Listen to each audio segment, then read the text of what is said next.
కైపెక్కించే పోకళ్ళు కాటేస్తే కాదంటానా ఇప్పుడైనా వయసేమైనా సొగసేమైనా మరపించే మనసేమైనా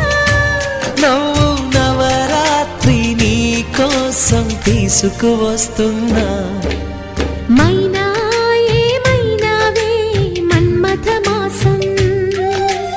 అయినా ఎంతైనా ఇది మెత్తని మోసం తీయనైన తీరిక తీర్చమంది కోరిక నీకు తోడు